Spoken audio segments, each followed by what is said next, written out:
I'll call the meeting to order for the Jamaica Select Board meeting for Monday, March 22nd. And the first item, as always, I think there's one out there at least, but any items to add to the agenda. And Paul, I thank you for the heads up. Paul has something to add to the agenda. I do, actually. Bob Stomsky would like to speak to the issue that he and I have been working on regarding the fire cisterns behind the firehouse. So I'd like to add him to our gathering tonight. Perfect. Yes. And I think there's definitely, I was going to slate it in as right after number 6, if that's all right. Anything else? And I guess I would like to make one modification to my own agenda. I should have had item 2 as 2 separate line items, so then we can approve the minutes independently as opposed to approving them together. But that's minor, I suppose. So the next item to approve the minutes from the March 1st special select board meeting, or select board special meeting, I guess is what more accurately it was. I'll make the motion. I'll make the motion. I'll second. Motion from Tom, second by Paul. Any discussion or things of note to change? I think that I might have been the one to call into question whether it would be prudent to add any other items. I'm not looking for brownie points, but I think I'm the one that may have sputtered about adding on the liquor license, that it might not be a good idea. Okay. Yeah, that's all. I think the key thing is for sure that well, we tabled that. So we're talking about the 8th or the 1st? We are doing the 1st special meeting. And where are you? So there was discussion right at the beginning of the meeting whether we should add any items, and I think I can't recall now either. Andy brought up whether that was pertinent to do that for a special meeting, and we all thought that it wasn't. I would concur. I think that was Andy. So we'll make that change. We'll add Andy in there. Anything else for those minutes? No, there was a lot of discussion at that meeting. What does it say now if it doesn't say Andy? It says Paul. I have it in front of me. It says Paul. Right at the very top. Okay, hearing no additional changes. All in favor of approving the minutes as amended, say aye. Aye. Aye. Any opposed? Any abstentions? Nope. Okay, thank you. On to approve the minutes from the March 8th Select Board meeting. I'll make the motion. Second. Any comments or changes to that? One. Paul. Little tiny things. I think it's found in the spell check. The last paragraph. The line says you need to have 2 or more listers who will hear grievances. Or if you do not have a quorum, you can hire an accessor. That, and 2 lines down, it's another one, accessor. I think it's 2 S's instead of 2 S's. C's. ASS, not ACC. Minor, tiny little thing. Probably was the because these things are, as usual, really good. And it gets the assessor right several other places. That's all. Just the word check. Okay. This is how good she's been doing these minutes. We're falling down on tiny little details. A couple letters here and there. Yeah. Yeah. Too late, Paul. All in favor of approving the March 8th minutes as amended, say aye. Aye. Aye. Any opposed? Any abstentions? Okay, minutes approved. Item number 3, going back through some of my notes, I think we had left open the fact, 2 months ago, we weren't really sure. We left open confirming that we would hold the town meeting at the highway garage. And I just wanted to make that official. I mean, we're getting ready to kind of wrap up the town report. And prior to moving on and approving the warning, just to make a motion or hear a motion to select the town garage as the official location. I will make a motion. Oh, you want the motion? Oh, Oh, it doesn't matter. I mean, I can, sure. What? Yeah.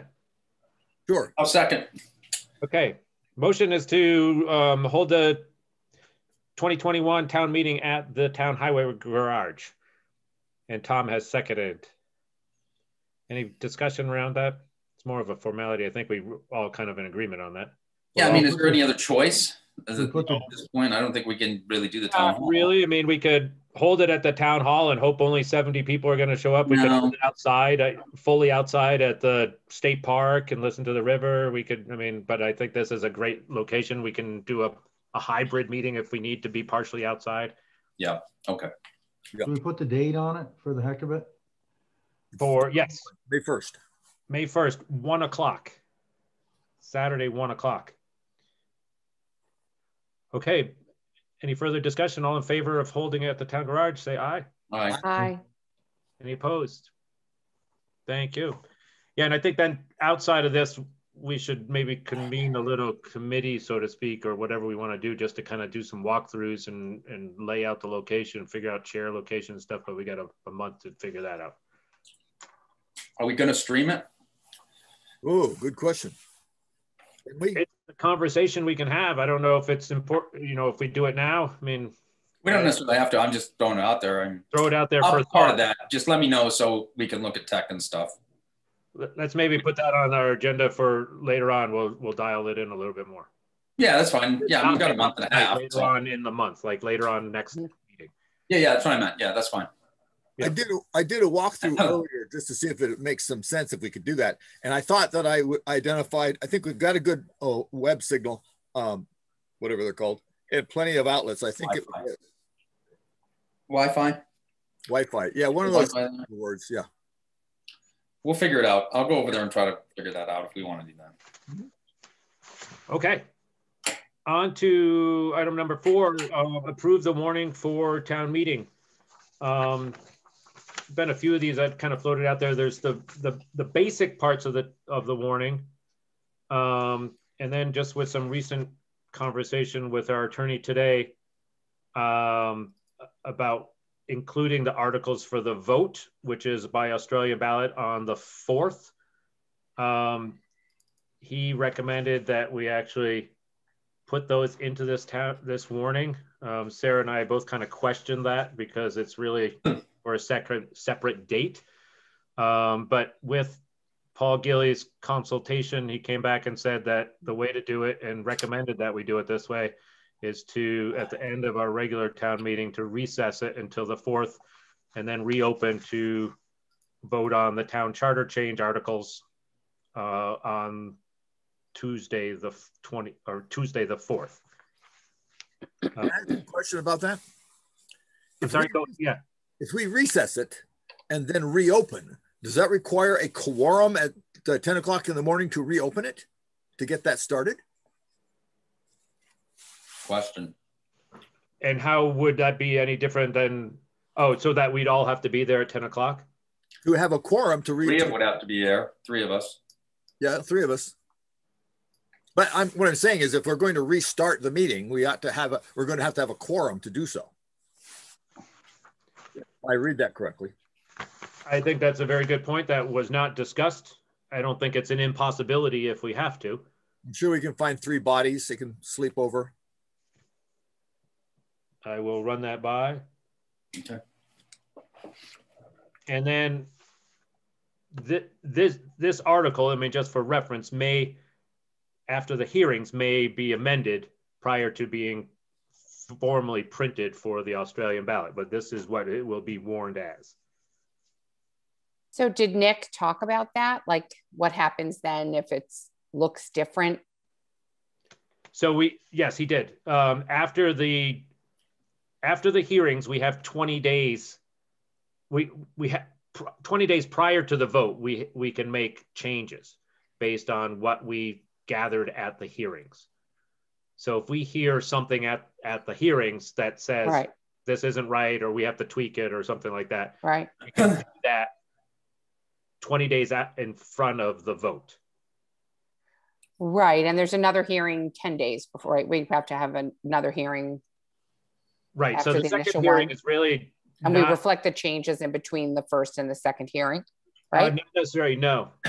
They come both after the second hearing. The second hearing is only there because I asked this specifically. I said, what's the second hearing for?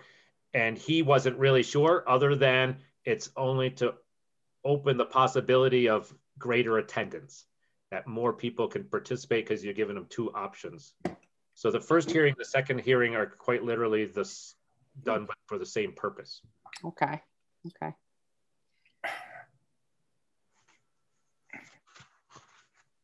So he didn't say anything about the tension between having included the charter change in the form that it's in today before the first of the two hearings in the warning, because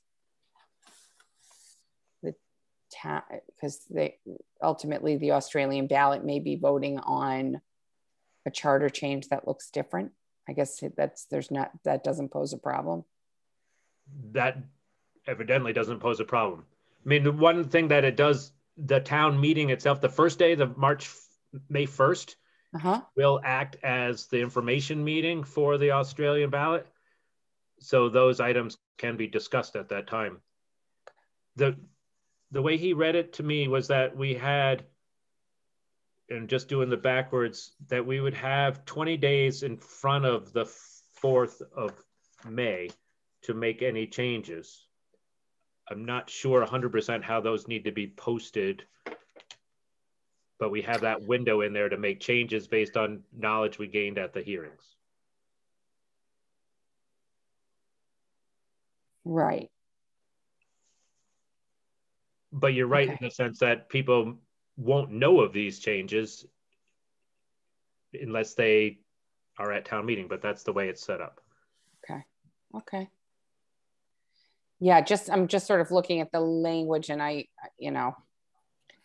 just seems to say specifically, it's like the instructions to show up at the continuation of the meeting to vote on these following articles, right? As opposed to warning a hearing on these articles. That's why I'm just a little surprised. So as opposed to warning a second meeting, or because it's not warning a meeting, it's warning the vote on the article. Do you know what I'm saying? So that just when the actual vote could be on something different. I think the likelihood of that is small, but that's when you sent it over, I took a quick look at it and I thought, that was the only thing that just kind of seemed odd to me, but. We would still have to warn the vote though. Yeah. So we're going to issue another warning beyond this for the vote. If something changes. Okay. And that comes during that window after the hearing. Okay. In which case, then there's not an issue. I didn't think we were obligated to. There's even less of an issue if we don't change anything. Yeah. I didn't realize we were obligated to rewarn. I don't remember seeing that in the statute, but I'm not, it's not anything I have memorized. So, okay. I didn't remember that either when he came back and suggested this. And that's why I then talked to him again. And he said, we have to rewarn the vote. We have to rewarn the articles if we make a change. Are we rewarning? No, we don't have to rewarn them if we make a change. No. Right. So, okay. I feel like I'm being picayune here, and so we could move on. Let me ask you a quick question. We're recessing the same meeting, right, from the 1st to the 4th. Do we then need to rewarn a recess? We've already warned the 1st. We're recessing until the 4th. It's the same meeting. I would hope that as much as Greg has talked to our town attorneys that we have got some firm guidance here. And I don't believe we don't have to re-warn No. the vote. I think what Jessica was asking, if I understood, was that what kind of notification would we have to send out to let people know if we changed the actual what we're voting on? Yeah. And that comes after the town. I mean, the hearing is set up to allow for changes at that point. Right. So the way the statute is set up is you warn the hearing and you have the hearing, and the statute actually contemplates that between the first and second hearing, there can be changes. And after and those are fine. They don't have to be re-notified to anybody. There doesn't have to be a re-warning on those changes. But what was warned to the town initially is a hearing, not an actual vote on a specific article. That's what's kind of throwing me a little bit. When you read this warning, it's actually warning the vote and that this article is what's going to be voted. Do you know what I'm saying? As opposed to just simply warning a hearing, and it's saying that, and there will be a subsequent hearing, something might change. So it puts the voter on notice that this is an elastic process. But isn't this warning here saying we're voting on the 4th? So we're warning the vote.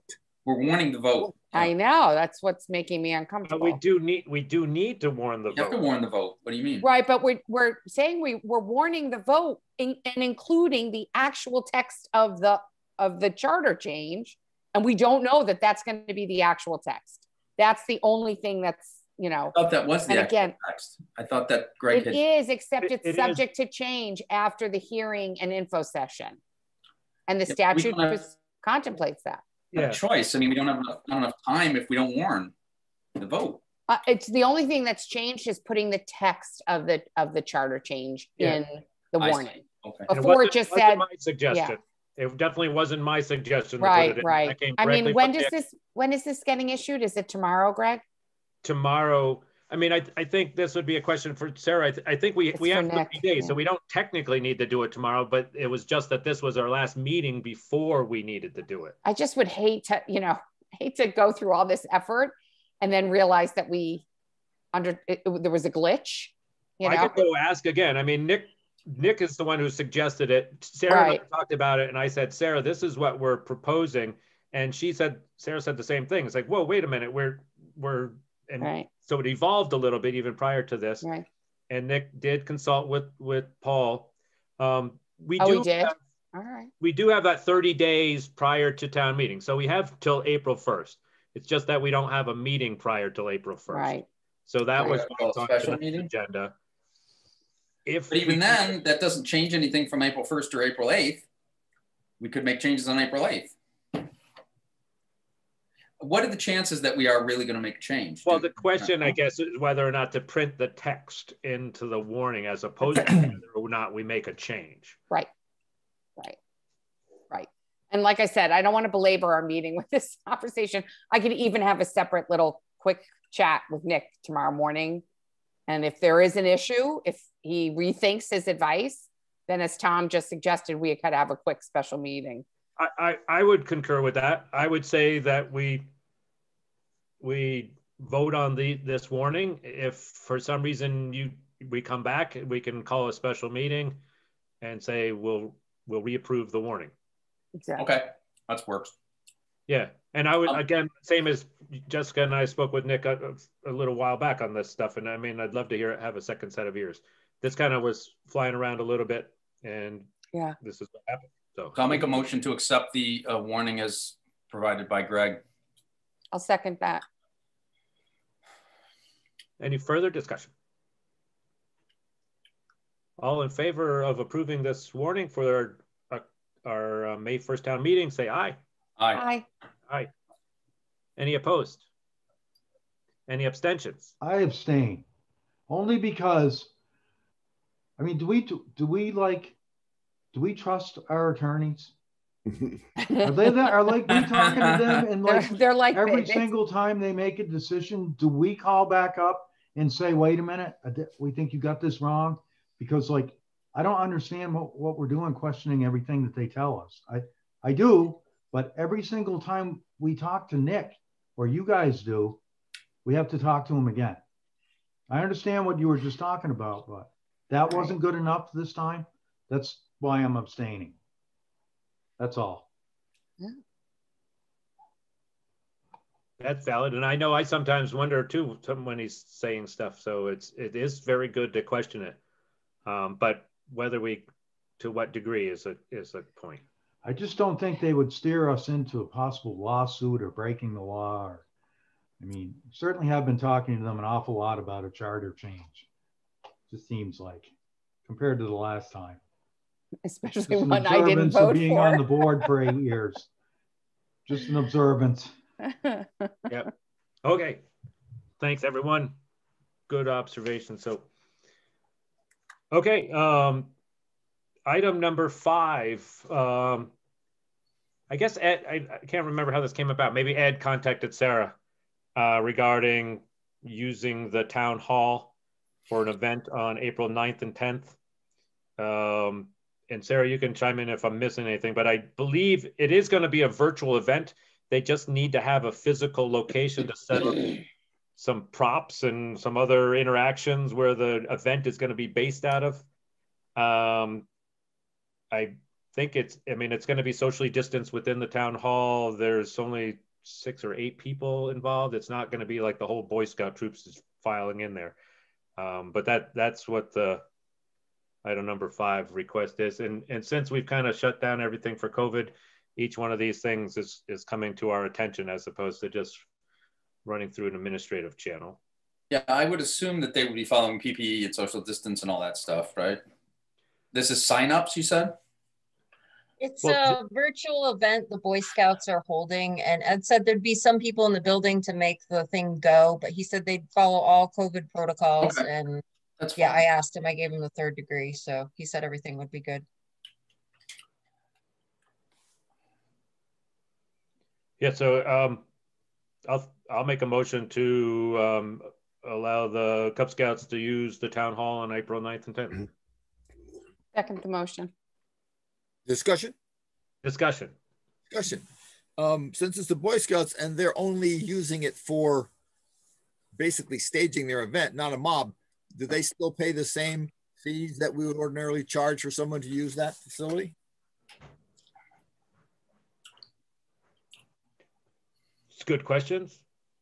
In the past, we have letting them use it for free, and he has requested the same. I did put that in the email to you, Greg, that they asked to not pay for it because they haven't in the past when they've done the Cub Scout events there, not the Boy Scouts, the Cub Scouts. And they've cleaned up after themselves generally. Ed is the one who cleans the town hall even when he doesn't use it. So he mows the lawn. He does a lot for the town, and I don't know. They've always cleaned the town hall. I happen to agree with you. I think that Ed's done a lot for the town that he doesn't get compensated for. This is a real minor. Yes. I agree. I just want to clarify that before we vote. Okay. Okay. Any further discussion? I'm sorry, I didn't hear if there's any revisions, but all in favor of allowing the Boy Scouts to use? Aye. Aye. Any opposed? Okay. Number 6, reappoint the representatives to the Deerfield Valley Communication Union District. Chris had come to me and also the clerk for the district had forwarded some information. It's time of year to reappoint our representatives, and they have a fairly well-worded, detailed document of how to go about doing that. I guess I can just read that now. I don't know if anybody wants further information, background. Has anything changed? Nothing has changed as far as I know. Chris, anything changed? As far as reappointing it, we have to be reappointed annually, and by the 1st of April. Although if you fail to reappoint anybody, I'll continue and until you do. But it's state law that we be reappointed annually, and that stylized form is what they require. So there's as far as what's going on in the CUD, we're holding our breath. Proposals for our prime contractor are due on Friday. So we'll see whether, you know, what we're going to get. The other thing that's happening is legislation is working its way through the state legislature. It's in draft form now, and it sets aside $200 million for the CUDs in the state, of which there are 10. So if we get $20 million, it's a whole new ball game. We'll be able to leverage that to borrow the rest and basically fund the whole thing, which means we're going to accelerate the effort and we'll be far more in the driver's seat than if we depended on capital from a private partner. So hold your breath, but potentially things are looking very good. I'll make a motion to nominate Chris Robbins to the Deerfield Valley Communications Union District as the town of Jamaica's representative. Second. Okay. Now, Chris, do we need this formal? I've got a long list of text, that, so to speak, that I can read, or do we? Just the resolution part. Just the part that says, now therefore be it resolved that is what you have to approve. Are you with me? Okay, and then I guess I will ask one question. I know, Jessica, you are an alternate to this group. Mm-hmm. Do you wish to remain as an alternate? Sure, unless there's someone who's... an alternative representative. Right. I was going to ask if the appointed people were willing to be reappointed. Yeah, John Suhikian was our other alternate, and he has bowed out. Okay. So Chris has told me that we can fill the additional alternate role in the future if we wish to. There's no absolute formal requirement of doing that. So I will read. Well, I guess there is a motion on the table. But you have to read that resolution and vote on that. Oh, okay. I'll pull back my motion then. Retracted. We should hear what it is we're voting on, Greg. So sure, here's what I will read the resolution. Now therefore be it resolved that the Select Board of the Town of Jamaica hereby appoints the following representative and one or more alternates to the governing board of the Deerfield Valley Communications Union District for terms of 1 year each. Representative would be Chris Robbins, alternate Jessica Pollock. And then it goes on to say adopted at the regular meeting of the Select Board in the Town of Jamaica, duly held on the 22nd of March. That a motion? That is the resolution. I'll second that. Perfect. Any further discussion? All in favor of adopting the resolution, say aye. Aye. Any opposed? I thought Sarah interrupted us. Did you say something? I didn't hear anything. I don't know. I can wait. I can wait. I said, can you send me that resolution? Thank you. Yep. Okay. Send you the revolution. Don't forget, it has to be certified by the clerk and sent to David Jones. The address is on that paper too. Yep. And it has to be signed off by me. So I will send it to Sarah and then I'll come in and I'll sign it then down there too. Okay.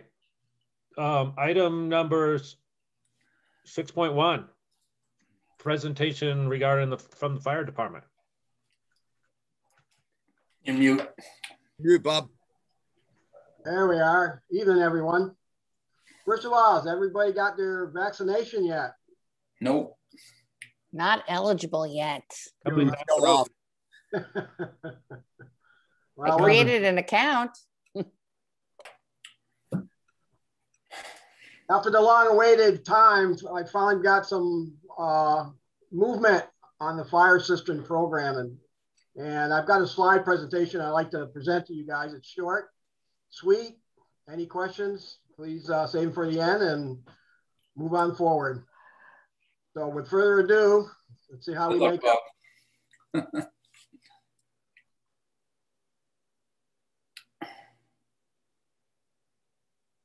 There we go. Yeah. There we go. There we go. Hey, It worked. it worked. So far, there we go. Awesome. So the project is the 2021 Fire Cistern Program. A little bit of history here, what the village needs, the water supply. Over the years, the town of Jamaica has had several dry hydrants installed at the firehouse along the banks of the Ball Mountain Brook. Unfortunately, the river continues to wash them out. Now, the village of Jamaica consists of wooden structures, multi-wooden structure buildings, like residential, some general stores, restaurants, inns, commercials, community church, town hall, etc. That were built in the 1800s, if not later, with some of them 1 to 2 stories high and their proximity to one another. Now, since the Jamaica Volunteer Fire and Rescue Inc. does not have a piece of fire apparatus that can reach these heights, the fire department has only a 28-foot ladders on its fire trucks and has to rely on our neighboring mutual aid departments, specifically Stratton with its 100-foot platform or tower, and Grafton's with its 75-foot ladder truck for their support. So meaning large volumes of water are needed to supply these fire apparatuses. Existing stored water supply in the village is inadequate. Formerly, the glassworks where the hydrant that you noticed across from D&K's and an overflow spring water vault located just north of the Clark's property on Route 30. During the winter months, access to the Ball Mountain Brook, West River, and small brooks are difficult to reach because of their steep river banks or plowed snow pile high. Members of Jamaica Volunteer Fire and Rescue Inc. are investigating the possibility for and cost of installing fire cistern system behind the firehouse. Therefore, Jamaica Fire has been seeking help in the design and cost proposals from area construction contractors wishing to assist in the installation of these systems for 2021. Presently, this is the location of the fire department and where we would like to propose to put the vault area in this general area. This is our grassy knoll area just off the parking lot. This is where our septic system is presently located, the mound and stuff. And this is our water well. I believe the well is a little bit more closer to the building over here more. But in essence, we've got quite a large piece of property out here to do this. What I had done is originally I looked at placing 13 concrete water cistern vaults in the ground. And what I did with the assistance of Paul, kind of laid this out. So the tanks at that time were 12 foot long and they were at least 6 foot, and I spaced them all the way down through the property. This is at the edge of the parking lot. This area right here is where our parking lot actually ends. And then back here, just beyond the trees, is where the riverbank is located. So in essence, I think what we would like to do is use that far end to kind of help fill the cisterns later on with portable pumps. This is a little bit closer. There's a stone wall that's here and it stops here. And then there's an open area, but it's a drop off. And we're talking about possibility about 50 feet from here to the water's edge. So there might be some more clearing that we may need. I've gone in there with a brush cutter and just kind of opened it up a little bit to get a look. And this was all done probably in September. Just turning 180 degrees back, you can see how level the property is. So with that being said, we've got all this room here and we've got all this room down north and south. The one thing that I'm required to do is to file a floodplain hazardous permit. So the town of Jamaica application for administrative permit under the Jamaica Flood Hazard Area bylaws through Lou. I received that application and have it partially filled out at this point. The firm map kind of shows the floodplain area that Jamaica Firehouse is located in. The firehouse is above that plane, I should say. If there ever was a flood, all we have to do is open our doors and the water would come in the back end and come out the front. The only thing I don't really have is what that elevation is. And I need to get that and go a little further deep into, because it's required on the application. I apologize for the fuzziness of these pictures. This is the first time my power presentation has been put together. So dealing with some PDF files and not JPEGs, but the idea is we've talked to one of the contractors and they're proposing to put 4 concrete cisterns in. Each of these would hold 7,500 gallons. ISO, if you're not familiar with ISO is your insurance rating in your villages for water supply and firefighting. Our ISO right now out of I believe 10, 1 to 10, with 9 or 10 being the least without any water source of any type, compared to 1 which would have hydrant stuff. We're around a 9, I believe, for the village. By putting these systems in, that may make our rating go down better, maybe like a 7 or an 8. I'm not sure exactly. But the equivalent of these 4 is 30,000 gallons. The programs that we've been looking at, the insurance companies have been requiring 30,000 gallons, a rating of 2 hours and a flow of 250 gallons per minute is what they're requiring. Again, another view of the cisterns where you've got access into the manholes for cleaning if need be. You have some vent pipes. You have a draft, which is where you would suck the water out, and you have an intake valve to go in. And these are all connected to each other. As you can see, some of the pipes on each side, you have vents on the top and you have the water supply towards the bottom. Each one would lower itself equally from top to bottom. And as I said, we would, if we drained them, we would refill them ourselves. This is kind of the layout of what the tanks look like, connected to each other. Each tank is roughly, I think these were around 16,000 pounds, 8 tons. I think these are more close to 10 and 12 ton tanks. So you'll probably need a crane to lift them up to put them into place. The other arrangement of the 13 tanks were smaller tanks. Those 13 tanks would be equivalent to 2,350 gallons, I believe, where these here are 7,500 gallons per tank. So your footprint is shorter when you use bigger tanks and hold the same amount of water as compared to 13 tanks. The example I can give you of the 13 small tanks was what W&W put in for their sprinkler system down there. You might have noticed during construction time on the side between the roadway and the building, they put all these tanks in. Well, this is kind of what they had done, but they put in 13 small tanks because of the restricted areas that they were working on. But they're using more of a sprinkler system for their load. Here, we're just using it for regenerating and supplying our trucks or a fire scene if need be to draw from.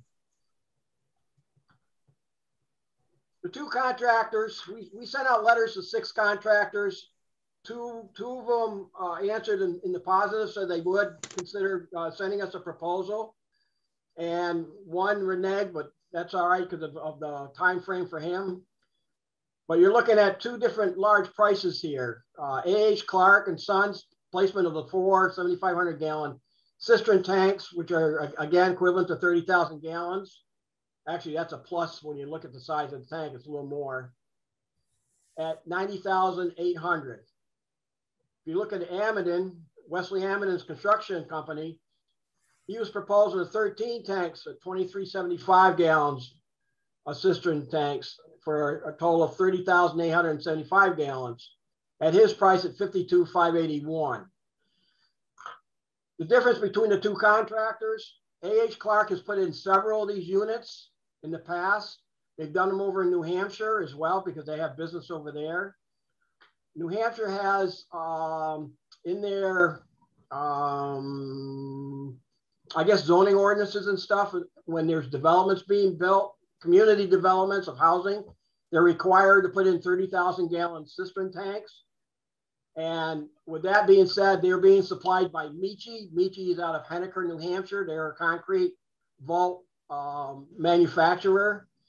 The ones that Hamilton's been looking at are the one here in Washburn, which is out of Hinsdale, Vermont. Hinsdale, New Hampshire. Looking at their vaults. So I understand one's better quality than the other, but I'm not going to say who's who or something. That's not my choice at this point. But with that being said, we started looking towards some funding options.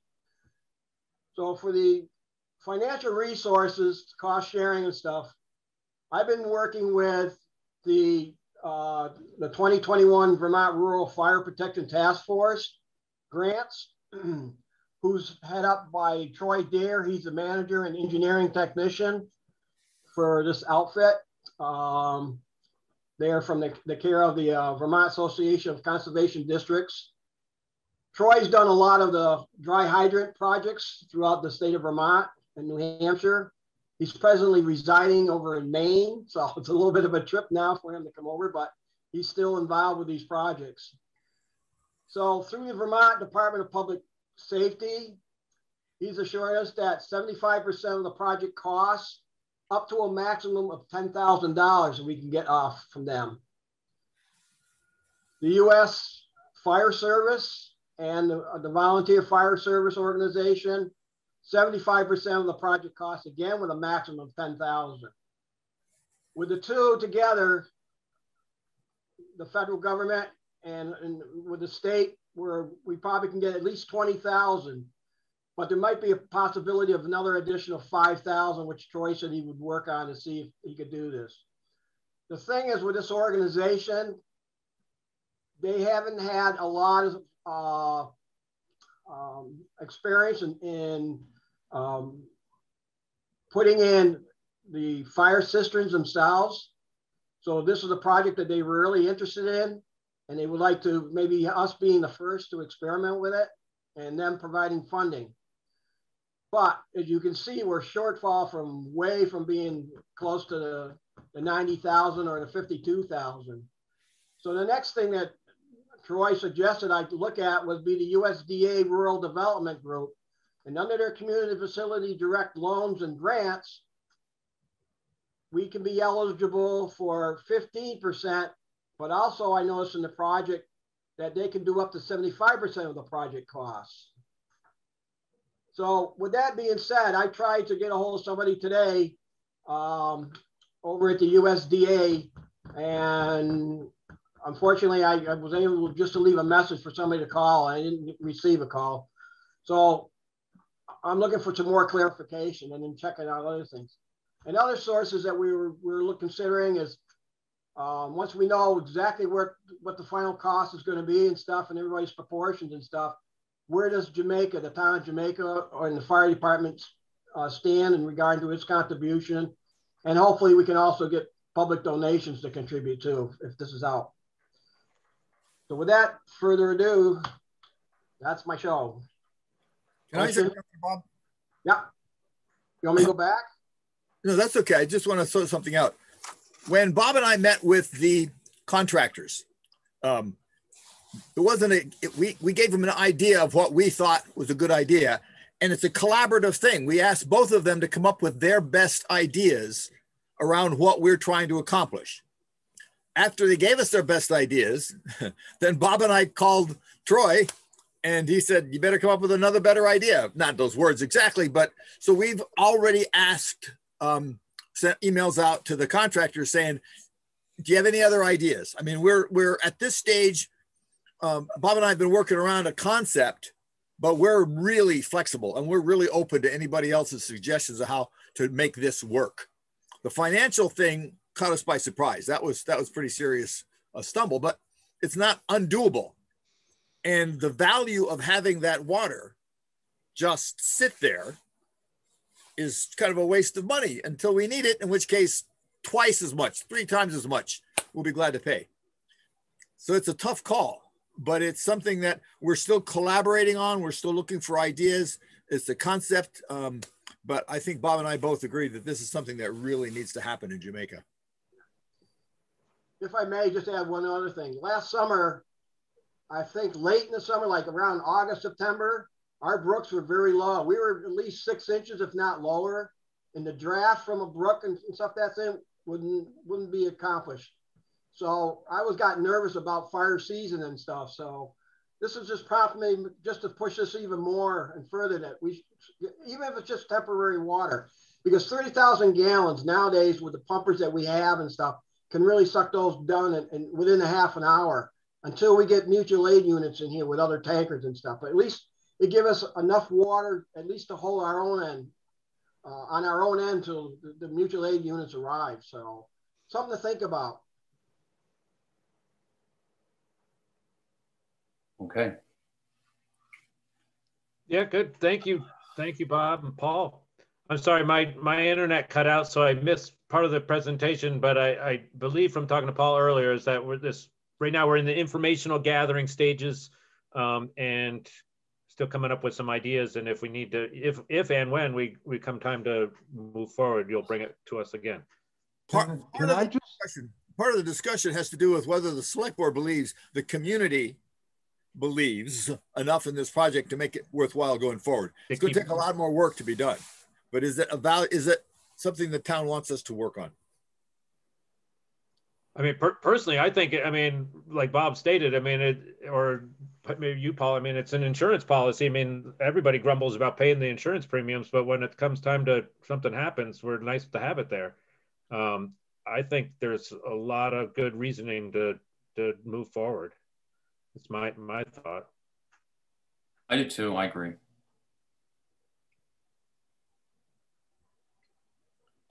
Yeah, good. I mean, I think that's. Well, really, if anyone was against that, that really wouldn't go over so good. You know, the possibility of three buildings catching on fire in the village, the proximity. I was just reading a little bit. Don't laugh, but the concrete option has to be because of our climate. They couldn't be plastic.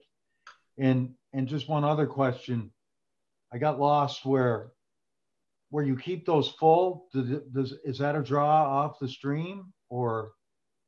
We would take water from the brooks and fill them up as we had to. Now there's two concepts here. One, we can access to the river and pump into the tanks. In the wintertime, we can fill by the trucks, where we could draft from a water source some maybe further away, but we have to shuttle it in. But it would help us at least to fill our trucks a lot easier, because it'd be plowed, out, so we have access to that water source right off. Otherwise, trying to get to the riverbanks, with ice on them and the steep banks and stuff, there's nowhere near close by that you can get your water source early. Thank you. Yeah, Paul. Yeah, one other thing, and we haven't talked about this yet, but it's something we have to consider. Bob and I have been talking about it. I think I mentioned it to Greg. If we're going to do this and we can't come up with any better or let's say more cost-effective plans, we may need to consider a bond to go for this. And that was something the select board will need to weigh in on, because we may be asking the town to pick it up. It's something we may have to consider. So I'd be interested in hearing you guys' thoughts on that. This is whatever we can get from the grants. Clearly, we're scraping all the grant barrels as best we can, but that doesn't touch it. I mean, that maybe the most we can get is like 50,000 if we get everything working correctly. And it's still not going to make the big one. Thoughts? Bond? Well, I mean, I think we gotta just, I mean, the need for this is the important part. And once we know we need it, or we have to figure out how to pay for it. So the mechanics, yeah. That's, I mean, certainly no one wants to have a bond, but if it's the only way, I mean, I think it's a good way. I mean, interest rates aren't all that expensive right now. Right. Do you think that it would be something worth us mentioning at the May meeting? I think so. Yeah. Even if we didn't ask specifically, just to bring it up for a sense of the community. Bob's presentation, which I think he did an excellent job today, just saying, folks, here's what we're dealing with. You can look around and see what the problem is. Here's our solution for it. We want your blessing to go forward and start looking towards a bonding system. Yeah, and even just to let everybody know what's going on. I think a lot of people would have no idea the nature of the whole thing. I mean, not just the financial side. Right, but when we move into, we want your blessing. I don't know, you mean sort of get a sense of taking the temperature of the town as to whether they would, I mean, as part of an open discussion, right? Not an actual item that there's movement on, right? Correct. We don't have the details enough. Right. A rectal temperature take. So, bonds are relatively complex, and what they mean for the town, sometimes people get a little confused. So I would just say, I mean, I thought Bob's presentation was excellent, but if we're going to kind of talk about a bond, I think we probably need, let's just, before the meeting comes up, if we're going to do that, let's talk about that, just because it can get people,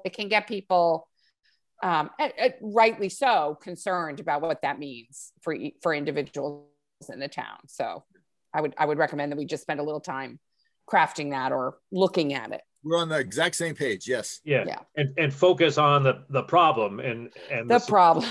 And then once we figure out, okay, here's a solution, then what's the next steps? Right. Mm-hmm. Exactly. On the other side, because that's the way I am, what are your thoughts about the possibility of scaring the crap out of the residents of Jamaica by bringing this up? I don't like scaring people. How about we give them transparent, as full information as we have, without being hyperbolic. It's a real need. I don't think we have to be hyperbolic. It's a real need. The town may find some challenges to funding it, and we're likely to come to you, town, with, we trust you. You're the voters. You're smart. You're gonna listen, and you'll recognize the need, and you'll vote, hopefully, with thought and appropriateness, and we'll get there. But I don't want to scare people. I'm just asking if this presentation is going to produce. Bob and I were looking at one of the questions that people were saying, why now? The answer why now is look at the creek last summer. Right. No, I understand what you mean about bringing it up and it putting some fear into people, just addressing it, I think the facts that Bob gave are, they're disconcerting. Yeah, and the facts up now because there's other backup systems aren't as fail-safe as before, and the brook seems to wash out the hydrants more frequently. I mean, there's a lot of issues, all climate-related issues, possibly. That's why it's being brought up now. Right. There's another piece. There's another piece as well. I had a conversation this morning on another call, a rescue call, where we only had one member of our department that was available to show up. And I ended up talking to the chief of the Townsend department, and I said, sorry, we only had one guy. He said, it's all over. All over in that all of the departments that we require for mutual aid have the same problem. So if we blow the whistle from mutual aid, I can remember one call not too terribly long ago, Stratton sent their truck, but they only had one fireman. Very often it's the Bob and Paul show during the middle of the day. Other departments are in the same boat. So in the past, when we relied heavily on the mutual aid system and the ambient water around here, things have changed. There's not enough people. There's not enough trucks. We really need to be a little bit self-sufficient, and our climate just changed in the Ball Mountain Brook. So there's lots of things that are bringing it to why now and why it becomes a critical piece. If I don't know if you guys would be up for it, but we've sort of all kind of talked around this issue in the past, that there's not as much of a community around the fire department as we would have hoped, especially for a town like Jamaica, which is so special. If the town meeting is a place to say, the problem right now is it's COVID, right? So the traditional, spaghetti dinner, auction, plant sales, kind of what I think of traditionally as a local fire department volunteer, kind of this cycle of events that you might have over the calendar year. They'll start, COVID's, fingers crossed, we're getting through it, but I'd love, any forum for discussion on that. I'm with you on that. And I do, and those are the kinds of events that bring in new folks, to volunteer, even things like, what are some of the things they do with the trucks where, you have everything shooting off, all the water, that fountain that they create. Right. The waterworks, right. Well, those. Bob's working on a project right now to get a banner for across the front of the firehouse. A banner. Yeah. All these things. Yeah. And to the extent, in COVID over the summer, we could brainstorm a couple of events that would be outside, masked, socially distant, but could be either a plant sale or some, I'd love to. Kids, bring your kids to sit on the trucks kind of stuff. Oh my God. Those are huge. Those are huge. And you can bring people from other towns.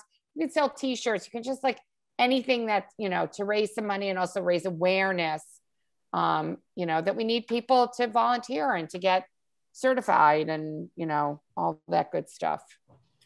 I've done that before, so I would definitely, be interested in. Yeah, right now we actually have a young guy who is wrapping up soon his Firefighter 1 course.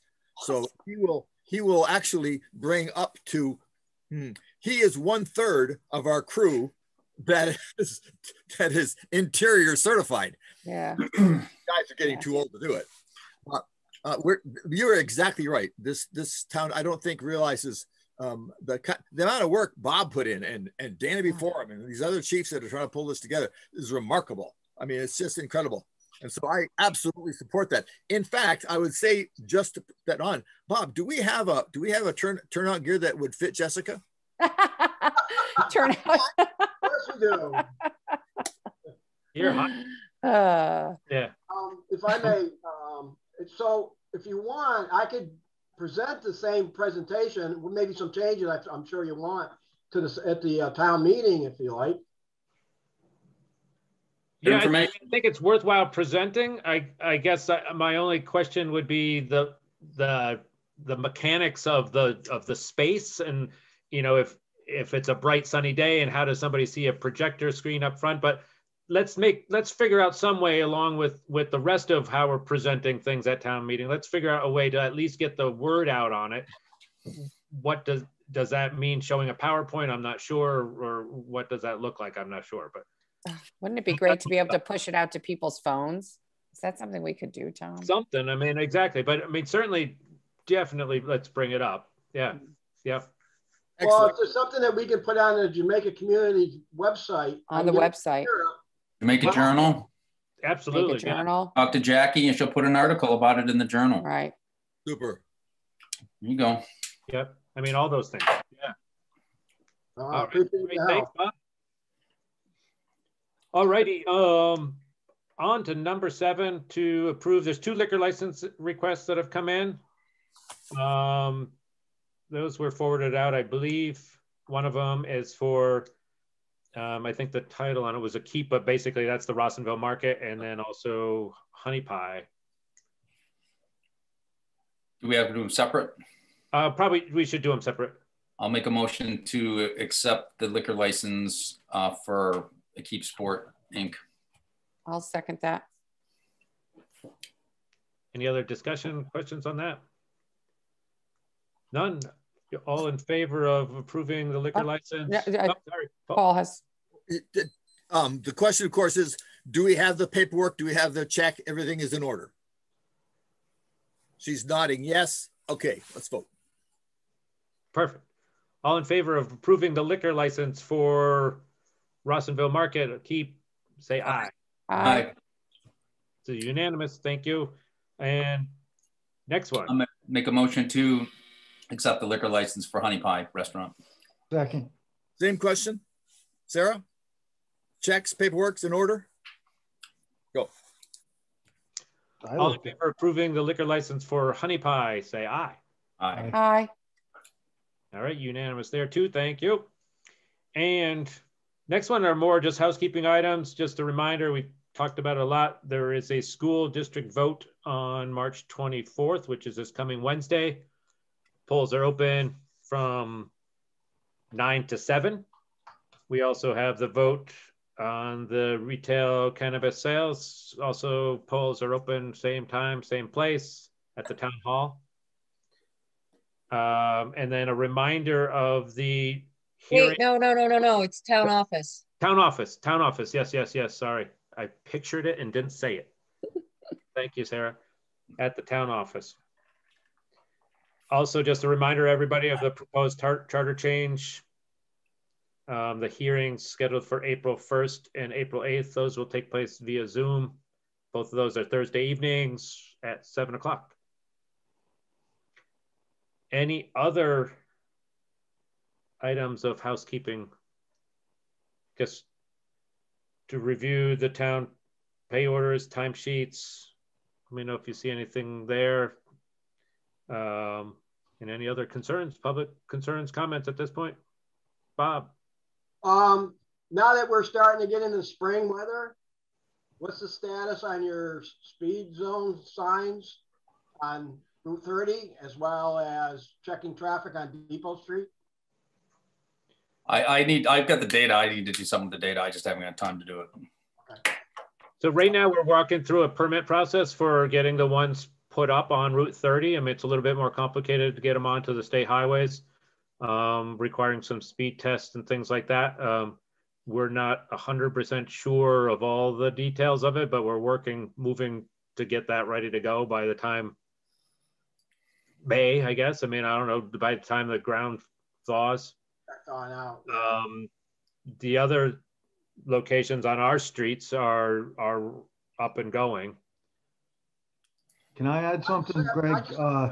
When that goes on the agenda, I have some input from the sheriff's department about those signs being in the center of town. And I just want to tell you that I had talked to the sheriff about one thing or the other. It was confusing, the data he sent, whether some of that data could be used as a past speed study.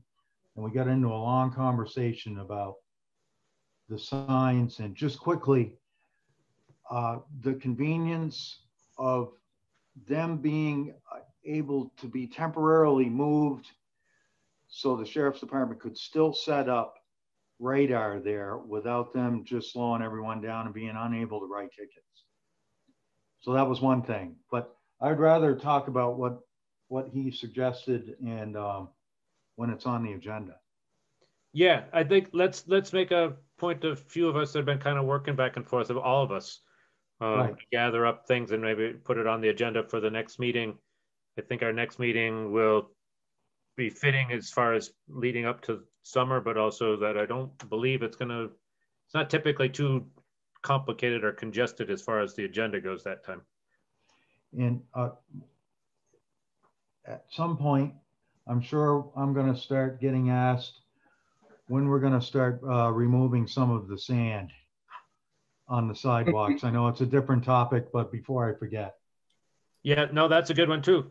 I can actually bring it up now real quickly. I mean, it's a little bit hard to tell based on how the season progresses, but Keith has already talked to them. Okay. We're on an early schedule, but a lot of it depends on when, what the weather looks like and all that kind of stuff. I should touch base with them again because it looks like everything's ready to go now, but it's only the end of March. So we could get a huge storm still, believe me. Yeah. Or not. Totally. Or two. But it's definitely on Keith's radar. So I mean, we'll stay right on top of it because I think we can stay ahead of the curve this year. Okay. Paul. I have a public concern. Actually, public and a half. The first one is, and they're connected actually. Now that the snow is beginning to melt away, those of you who have noticed, two things. One of which is from the fire department's perspective, and I forgot to bring it up when we were setting this up. The fire hazard in the state of Vermont has shot up in the last few days, Bob, right? Because we've had a number of burnings that have been going on over the last week, and they were okay because there was snow on the ground. But it's going fast, and with it, wind. And so the fire, the wildland fire is dramatic. I got some, stuff that comes across my computer, and the state's really worried about that. And I think that that's something we should pay attention to. On the same idea of the snow going away fast, somebody noticed that the fire warnings. Yeah, what's that? Oh, I'm sorry. I didn't know I was. Oops. So, yeah, another item about the same thing, snow going away fast. Somebody noticed that as the snow is gone, the trash that is built up around the transfer station access road up there is getting really bad. And that, I throw that out for whatever it's worth, because the snow's leaving and the trash is staying. Yeah, maybe, I don't know where it falls, but let's see if maybe Keith and his crew can get some ideas and get that up there. Well, I'm thinking that it's up on my understanding is it's at the station itself. It's up at the okay. Well, I guess I misunderstood. I heard you say on the road going up there, but it's probably everywhere. Probably, but I think that the comment had to do with right around the dumpster and the compactor and stuff. I suppose I could drive up and take a look and tell you exactly, but I'm sure that it's visible to anybody. Right, and it's probably, it's a legit concern. There's a lot of stuff built up over the years and blows out of the top of the containers and everything else. I was up there today. It's looking a little better, and our container has a lid on it, our cardboard container. So that'd be helpful. Yeah. I think a lot of it blew out a couple of weeks ago. Oh, okay. Anyway, making some progress. Terry and I have been working with Triple T and Casella to track down our other containers so that we can have two covered ones. Basically, that's what's happened. One of them went AWOL in the transition, so we only have one. So when they swap it out, it's an uncovered one that we get back. That could be why there's such a mess then. Yeah. Oh yeah, Dan was having us throw things in the bottle, the other one, for a while, just because it was so full. Yeah. But like I said today, the cardboard had a cover on it. That's good. Good. Okay. Yeah. And I'll swing by too with Dan and just see if we'll do a walkthrough and just see what needs to be done. And if we need any help, if he needs help, or get Keith involved, or if he needs a loader to pick up some of the stuff or anything like that. I'm not sure what the day was, but it could have already been resolved by now, for all I know. It looked better today. That's good. Okay. Anything else? Make a motion to adjourn. Second. And to adjourn, seconded by Paul. All in favor, we are adjourning. Thank you, guys. Thank you, everyone. Thanks, guys. Thanks, everybody. Appreciate it. Thank you.